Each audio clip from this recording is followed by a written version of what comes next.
Muhammad wa ala alihi wa sahbihi ajma'in. Amma ba'd. Wa qad qala Allah subhanahu wa ta'ala fi kitabil karim. Bismillahirrahmanirrahim. Ya ayyuhalladzina amanu dukhulu fis silmi kaffatan wa la tattabi'u khutuwatis syaitan innahu lakum aduwwum mubin. Wahai orang-orang yang beriman, masuklah engkau ke dalam Islam secara sempurna, bukan Islam pencitraan, bukan Islam gimmick-gimmick, bukan Islam pilkada. Ya, ini mulai lagi orang mencoblos. Banyak itu langsung penampilannya alim, kala-kala penampilannya Ustadz Dasad. Tadi Pak Ahmad Ali sebenarnya mau ikut juga acara ini, mau hadir. Cuma saya bilang tidak usah hadir, nanti dikira kita kampanye. Kita datang di sini mau ceramah. Syukur-syukur ada orang kaya seperti Pak Ahmad Ali mau ngundang Ustadz Dasad Latif. Kalau Ibu Majelis Taklim mau ngundang saya, jilbabmu aja belum lunas.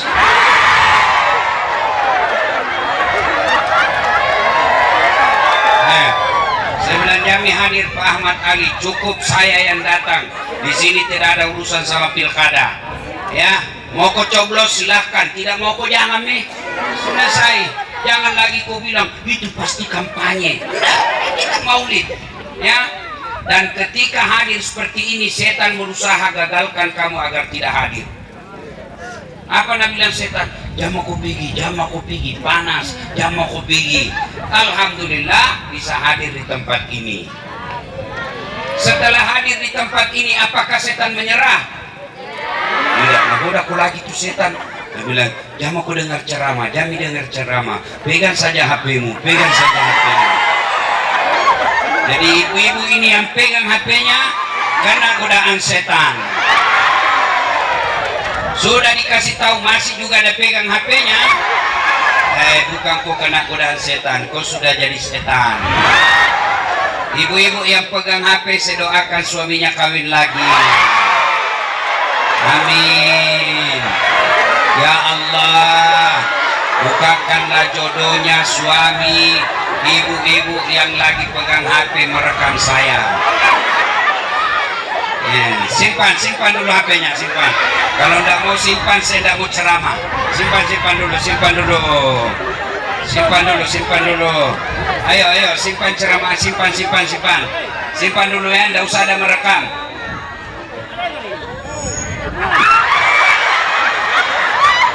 Simpan dulu HP-nya, simpan. Simpan.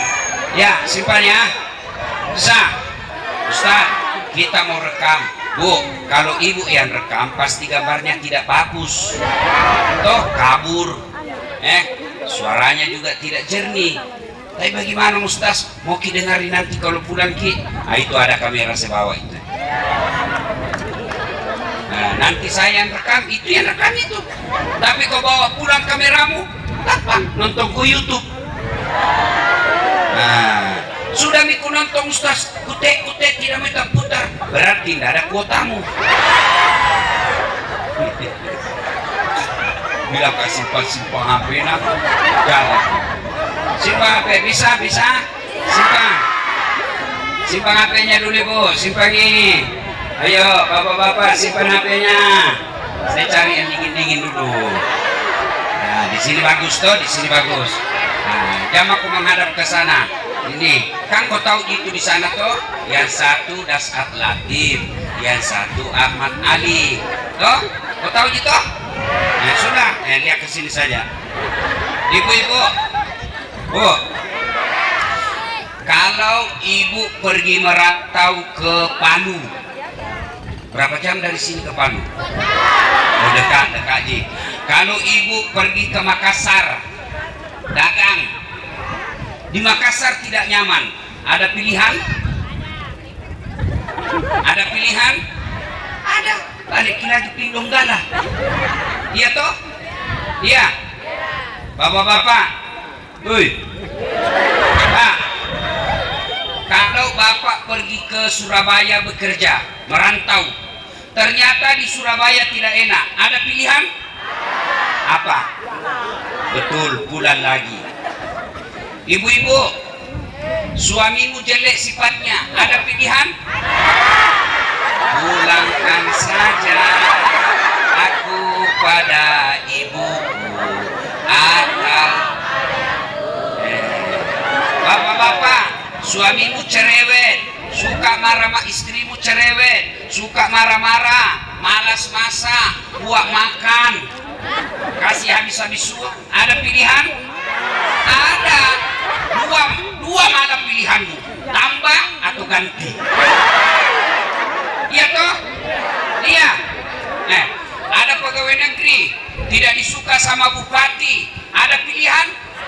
Ada. Apa pilihan? Pensiunkan. Iya toh?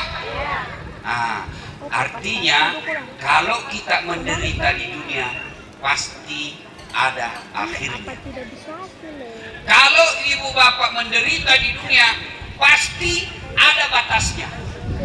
Tidak ada orang menderita dari bangun sampai tidur, bangun lagi menderita terus. Tidak, pasti ada senyum-senyumnya. Ibu? Sekarang kau jawab. Kalau masuk ke kuburan tidak enak, ada pilihan.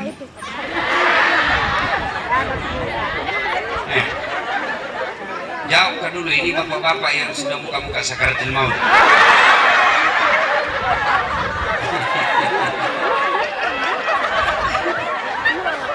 Mati itu bapak kami akalana. Bapak tutup dulu kalau ketawa habis giginya.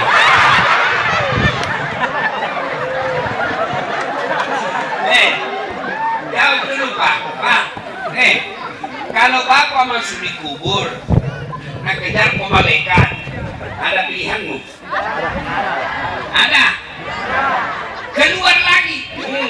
Bilang kau satu dunia. Nah, ada orang mau tinggal di kampung ini kalau keluar kau lagi dari kubur. Iya toh?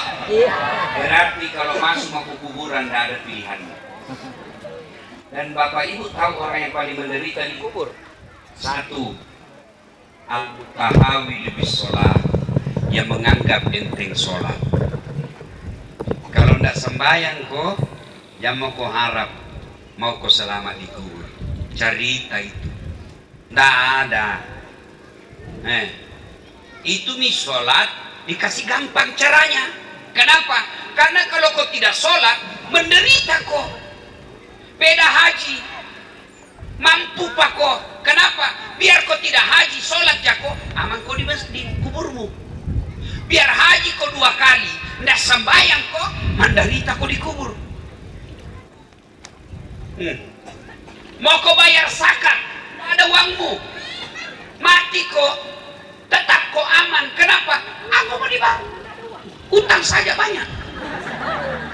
Iya. Iya. Jawab dulu.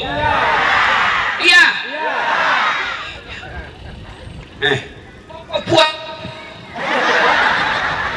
Mau kau puasa tapi sakit kok, masuk ke kubur tidak masalah. Kenapa? Kau sakit.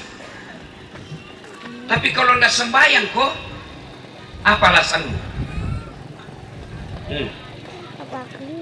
Bilang kok ibu, kenapa kau tidak sembahyang? Apa alasanmu? Mana ada orang haid 60 tahun? Hah, ini juga ini Pak Balde yang ini. Apa alasanmu? Bilang aku apa? Sakit lutut, duduk kok, pakai kursi. Lihat kok ini, sembahyang duduk namanya. Lihat ini baik-baik. Ambil kok kursi. Sembahyang kok sana kiblat. Allah. Bagaimana kalau ruku ke Ustaz? Kepalamu saja kau kasih tunduk. Allah. Kaki kananmu dipahami. Baru kepalamu saja tunduk. Allah. Sami Allah. Itu kalau ruku. Kalau sujud bukan cuma kepala goyang, badanmu kau kasih goyang. Allahu Akbar. Apa pi? Bilang aku. Apa? Apa ceritamu? Struk boleh biar tidak goyang Begini kok saja nih. Namanya sholat pakai isyarat. Matamu saja kau kasih goyang-goyang. Allahu Akbar. Ya kau ketawa serius ini. Jelas kau ketawa sih. Apa nih? Ustaz, tidak bisa. Biar mataku tidak bisa digoyang, bibirku sudah tidak bisa goyang. Allah masih kasih kau kesempatan. Sholat namanya pakai isyarat. Sholat sudah pakai isyarat. Bagaimana namanya sholat pakai isyarat itu tadi? Tidak bisa juga sholat dalam hati. Bagaimana itu namanya sholat dalam hati, Ustaz? Tidak bisa sudah kita pakai wudu. Suruh saja orang tutup badanmu, tidak usah pakai wudu, pakai sarung. Suruh tutup. Sudah. Bagaimana bacanya? Biar mulutmu tidak bergerak, matamu sudah tidak bergerak. Lalu bagaimana bacaannya? Semua bacaannya dalam hati saja kau baca. Tapi diimpus di Ustaz, pakai juga itu kateter. Allah tahu kau lagi sakit. Apa? Udah bisa juga begitu Ustaz. Ambil kain putih, bungkus baik-baik, bawa di tanah cepak kuda. Apa alasanmu? Bilang apa pi? Apa pi? Hah? Apa? Ustaz, di tengah laut kita tangkap ikan Ustaz. Nggak ada air wudhu. Air laut boleh pakai wudhu. Kasih begini. Selesai. Ustaz, tidak dilihat kiblat Ustaz. Dia kok di mana matahari terbenam? Oh, di sana matahari turun. Menghadap kau ke sana. Allahu Akbar. Dulu kok, yang kau berdiri karena tidak kok. Kalau perahu kecil begini bahaya. Dulu saja. Sudah, begini, tiba-tiba perahu goyang. Tidak usah juga kau goyang. Apa pi? Apa? Bila memang aku sebelum saya pulang. Cepat, Ustaz. Kita di tengah hutan Ustaz, tidak ada air. Ayammu. Tapi sudah dikencing Ustaz. Ambil kau daun 3 lembar. Kalau tidak ada air. Karena kau dulu pujasan. Selesai baik sekali. Kasih keluarku itu. Bagaimana kalau tidak dapat air? Ambil daun 3 lembar. Ambil daun 3 lembar. Sudah itu yang kasih ini ibu-ibu. Yang ini bapak-bapak. Caranya digosok. Ambil itu daun 3 lembar. Daun pertama gosok ke bawah begini.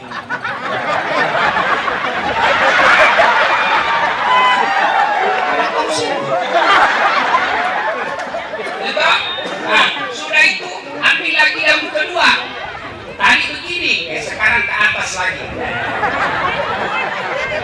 Ambil lagi daun ketiga, gosok lagi ke bawah. Begitu, jangan kau gosok begini. Tambah kotor nih. Bagaimana kalau ibu-ibu?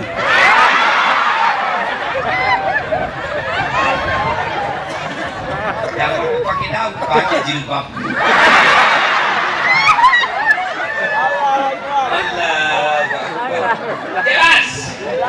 Jelas.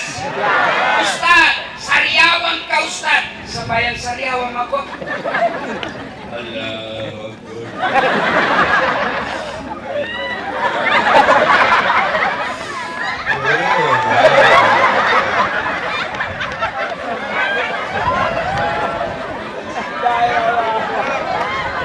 Sudah Bu?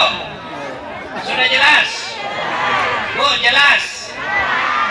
Ada orang kudu merantau dari Jawa, merantau dari Sulawesi Selatan, datang ke sini kasihan jual-jual nasi kuning, jual-jual bakso, jual-jual bakso tusuk, jual-jual cendol, tidak sembahyang subuh, tidak sembahyang duhur, tidak sembahyang asar, tidak sembahyang maghrib, tidak sembahyang isya. Untungnya kurang 1 hari cuma 50.000. Tidak sembahyang nih. Inilah yang saya selalu istilahkan setengah mati cari uang. 8.000. Sudah itu dapat nasi bungkus.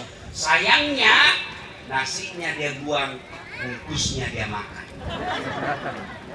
Saya ulang, dia beli nasi bungkus Pak, nasinya dia buang, bungkusnya dia makan. Inilah orang yang pergi merantau dari jauh dan Jawa, dia tidak sholat sama sekali. Itulah orang yang paling bodoh hidup di dunia. Ibu, mau lepas dari kemiskinan, sembahyang kita. Lihat nih orang-orang miskin, dia orang-orang miskin. Iya nih, tidak sembahyang itu. Iya nih, rumah kontrak-kontrak, jelek lagi rumahnya, anaknya kepala batu, suaminya kasar, istrinya jelek, bau kelepaknya, busuk mulutnya, ngorok kalau tidur, tidak sembahyang lagi. Allah. Bu, kalau kita di dunia baik sembahyang, tidak mungkin akan kasih susah hidup tak Tuhan, tidak mungkin. Kalaupun hidup tak susah, pasti tidak lama. Kalau bukan ibu yang kaya, anakmu nanti yang kaya kasih. Maka sembahyang, sholat. Kalau kau tidak sholat, jangan kau akan ada harapanmu masuk surga. Tidak bakal. Saya heran kalau ada orang tidak sholat. Apa sih susahnya sholat? Tidak ada susahnya itu sholat. Beda orang puasa ibu. Puasa kan satu hari lapar. Iya toh? Dari subuh bangun memang makan. Sehari orang tidak makan. Malam baru makan. 30 hari lagi. Tapi anehnya ada orang puasa tapi tidak sholat. Ada yang bilang, oh, tidak penting sholat. Yang paling penting itu hatimu baik. Tiba-tiba anak muda berdiri, cocok ini bapak. Saya setuju, karena dia juga tidak sembahyang. Kalau ada orang bilang yang penting hatimu baik, tanya siapa nabinya. Nabi Muhammad paling baik hatinya. Nabi Muhammad paling bersih hatinya. Nabi Muhammad paling baik akhlaknya. Dia tetap sholat. Percaya ibu, sumber susahnya hidup tak karena tidak sholat. Percaya, sumber masalah tidak bisa tenang hati kita, tidak sholat. Saya bukan mau sombong ya Bu ya, saya bukan mau sombong. Ini hanya perbandingan supaya kita pikir. Ibuku dulu itu Bu, aslinya orang susah. Pergi mencuci-cuci di rumahnya orang dikasih uang. Kalau ada pengantin bagian cuci piring, dikasih uang tak 5.000 kasihan. Saya itu dulu dari sampingnya. Itu mamaku dulu waktu saya kecil. Bermalam di sawah. Rumah-rumah kecil. Bermalam di sawah suami istri. Kalau saya pergi pulang sekolah SMP, langsung pergi sawah. 4 kilo saya jalan kaki. Saya ingat sekali itu mamaku kalau saya mau maghrib pulang mak Bu, karena jauh. Itu kampung saya dengan sawahnya bapakku itu 16 km. Namanya Subengka, kampungku di bumi. Jalan kalau sudah begitu, itu tinggalkan mamaku berdiri depan rumah-rumah sawah. Tikungan Pak itu, tikungan sehingga tidak bisa melihat bareng kalau masuk rumah-rumah sawah. Dan itu bukan 1 bulan, bertahun-tahun ibu saya begitu sama bapak saya. Tapi selalu sholat. Bapak saya kadang-kadang sholat di pematang sawah. Alhamdulillah, saya kasih haji plus. Baru-baru mamaku saya jemput dari bumi kampung saya ke Makassar. Saya jemput pakai helikopter. Banyak orang kaya di kampungku dulu karena tidak sembahyang, miskin sekarang. Bapakku saya bikinkan masjid namanya Abdul Latif, nama masjidnya.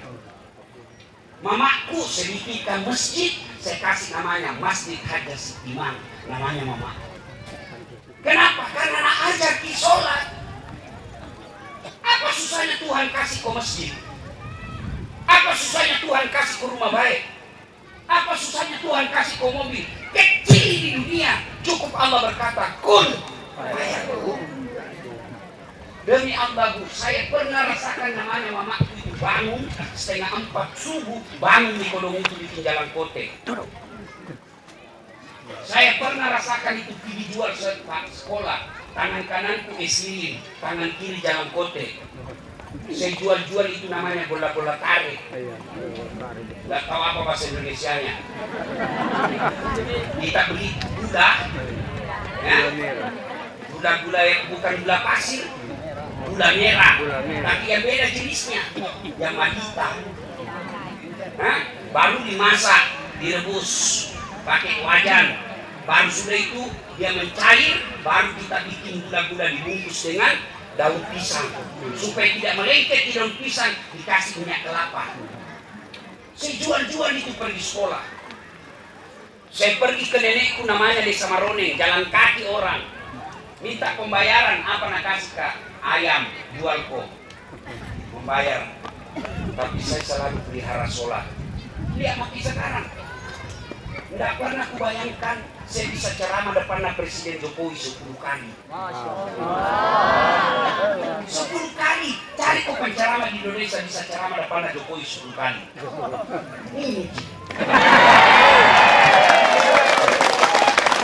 Demi Allah ya, bukan nak mau sombong Pak, bukan nak mau sombong. Saya kasih kau contoh supaya gampang kau paham.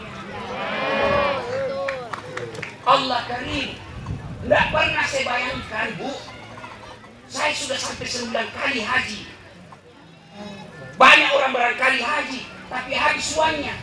Saya gratis, haji plus, pulang bawa uang. Tidak masuk akal, tidak ada istilah tidak masuk akal kalau Allah mau. Cuma yang buat hidupku susah, tidak sembahyang kok. Makanya Ibu, kalau mau baik hidupmu, biar maku susah sekarang, tapi anakmu udah kau pukul kalau dia tidak sholat. Tapi anaknya bagaimana mau sholat kalau mamanya sama bapaknya tidak sholat? Betul baru pada sholat.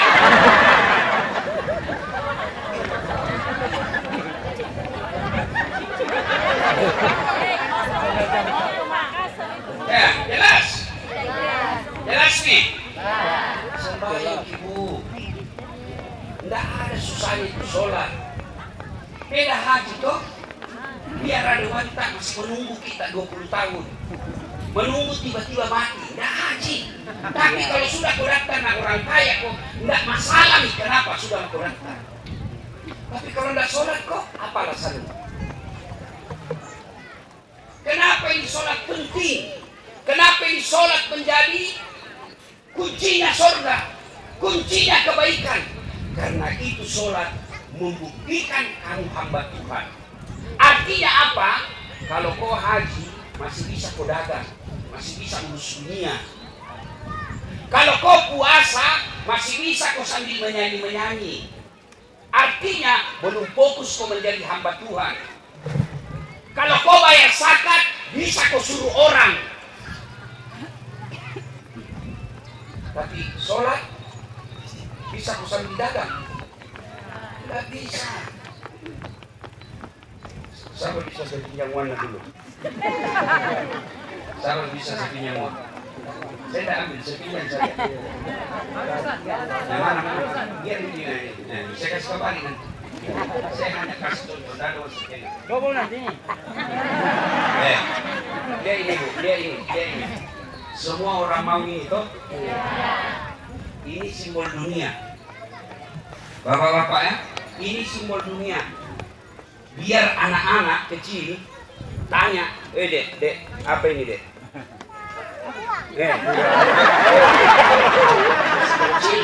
Ini di dunia, ini simbol dunia. Pegang. Ya, Bapak kasih saya pegang. Tapi begitu saya sholat, boleh tidak saya takbir begini? Boleh? Saya pegang ini uang, tapi begitu saya takbir, Allah.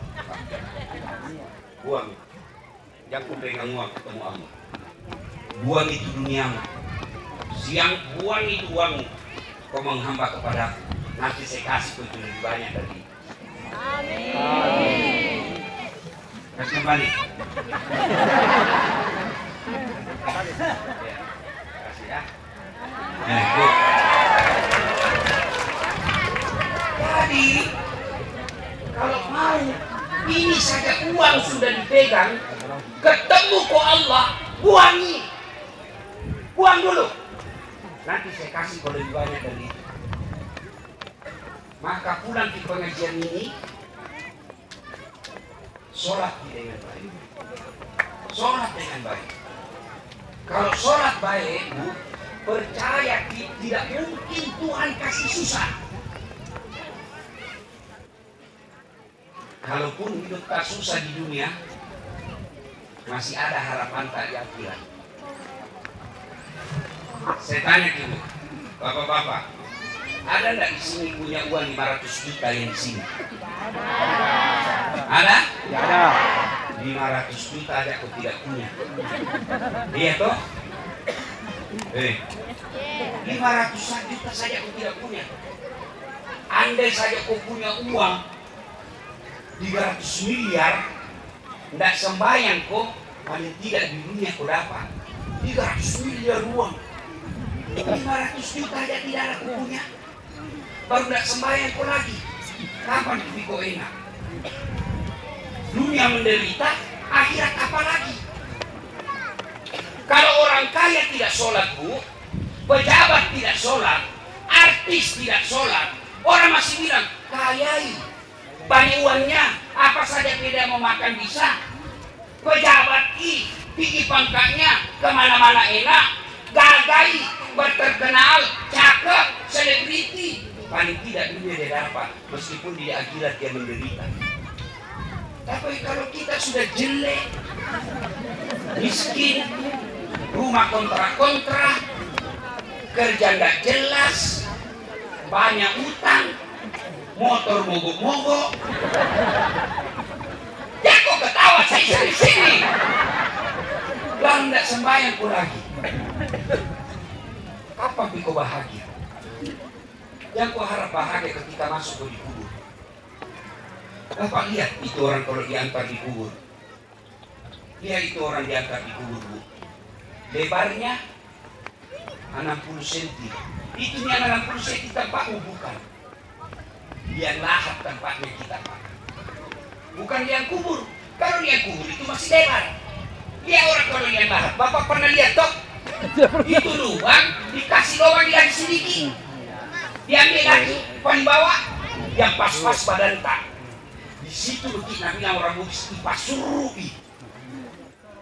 Masuk kok di dalam situ yang kecil, baru dikasih kok papan supaya tidak goyang-goyang kok.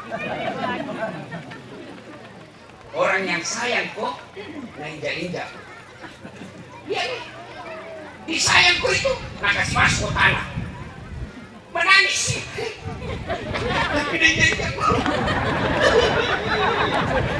iya kok. Barang gak masuk dibiarkan ini dilihat semua.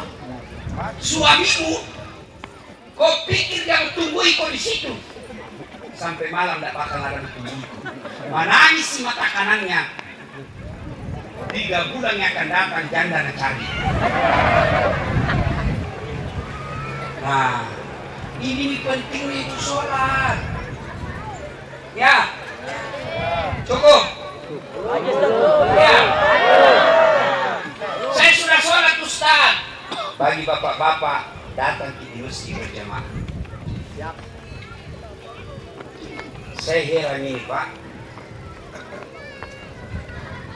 Saya ini ceramah Sabang sampai Merauke, sering masuk penjara. Tapi bukan saya penghuni lah penceramahnya. Itu Bu, orang kalau masuk penjara, 4 pintu. Pintu pagar, pintu gedung. Kalau itu masuk lagi pintunya, pintu lagi. Dan itu semua pintunya Pak, bukan pintu kayu, pintu baja, besinya. Tidak bisa orang masuk kalau tidak dibuka kuncinya. Tapi deh, banyak isinya. Susahnya orang masuk. Banyak isinya. Selalu kelebihan penumpang. Nah itu masjid tidak pernah dikunci. Iya toh? terbuka 24 jam. Enggak isinya. Itu saya heran kalau ada orang bilang susahnya masuk surga. Salah kok deh. Yang susah itu masuk neraka. Dia mau kota itu Pak Kapolsek. Hah? Mencuri masuk ke neraka.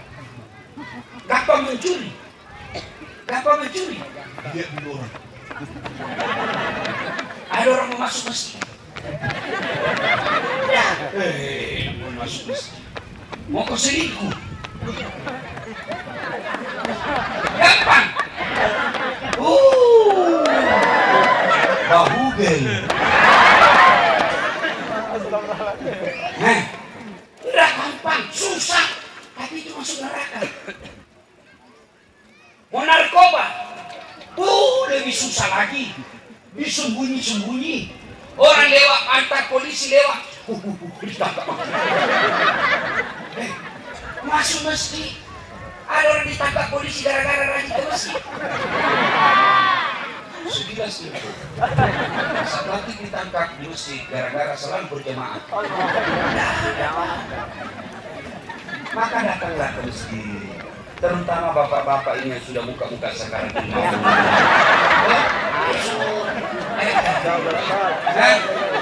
ibu-ibu datanglah ke masjid. Ya, kalau di masjid sholat bayangkan dibanding di rumah dengan masjid. Kalau di rumah banyak gangguan.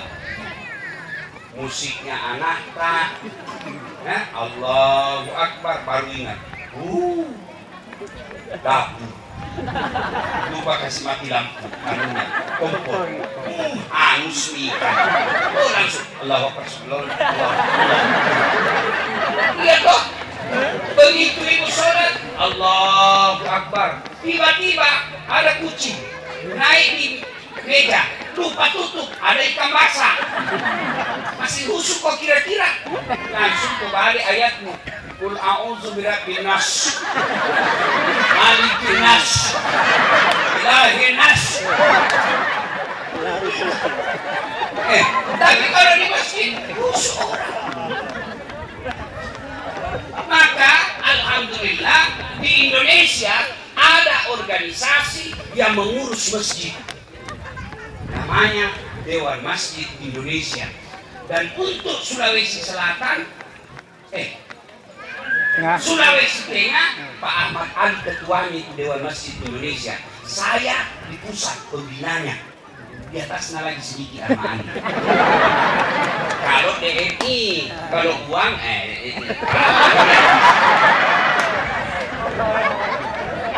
jelas Pak? Coba dia sudah kaya, gagah, ngurus masjid. Kita sudah jelek, nggak ada uang, gigi sudah empat, malas lagi ke masjid.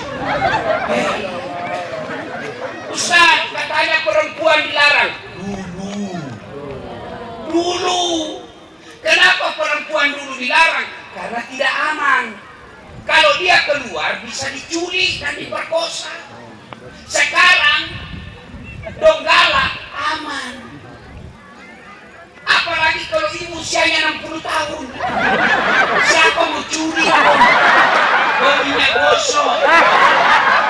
Itu susah. Sembahyang saja tuh.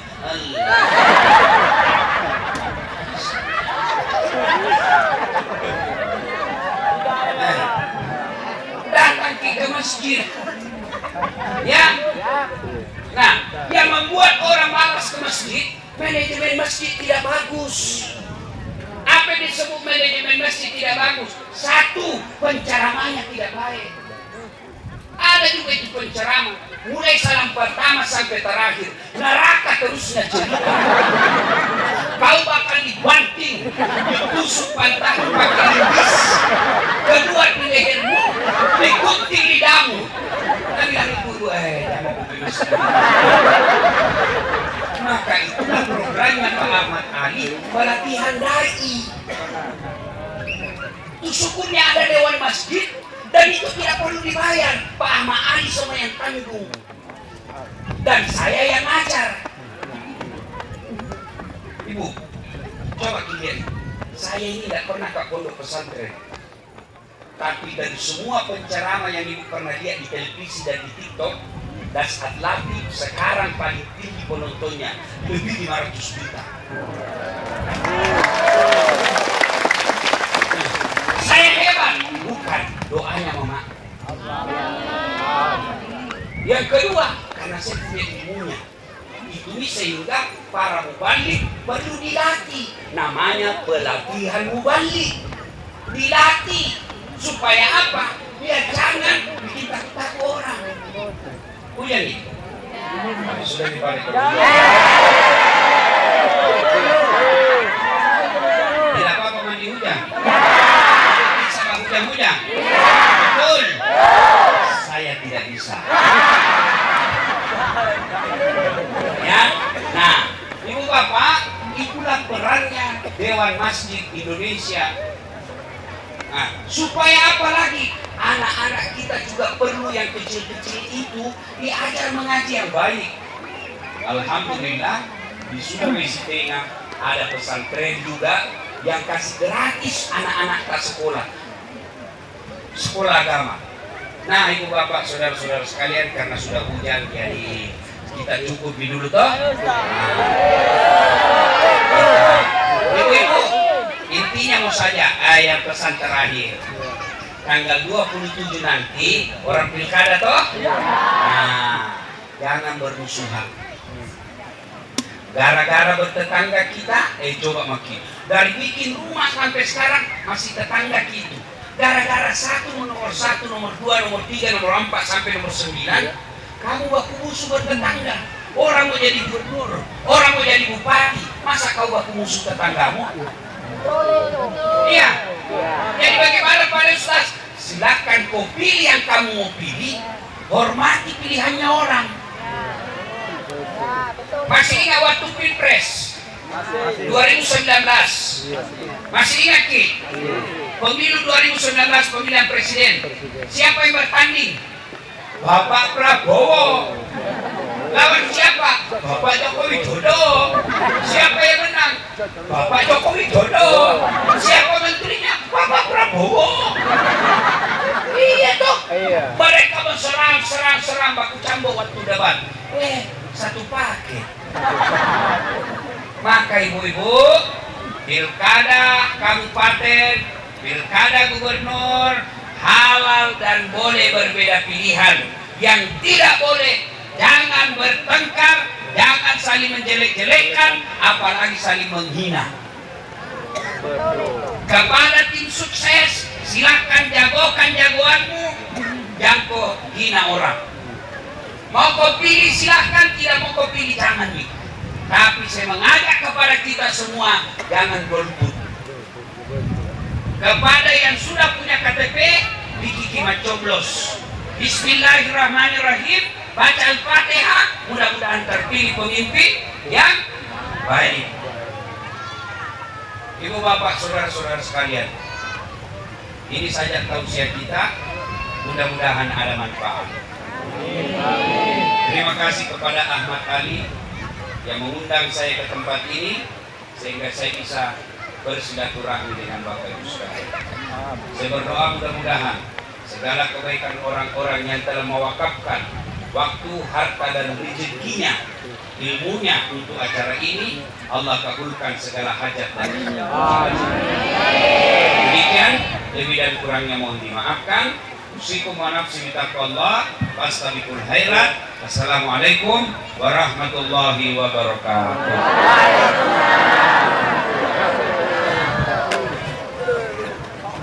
Terima kasih.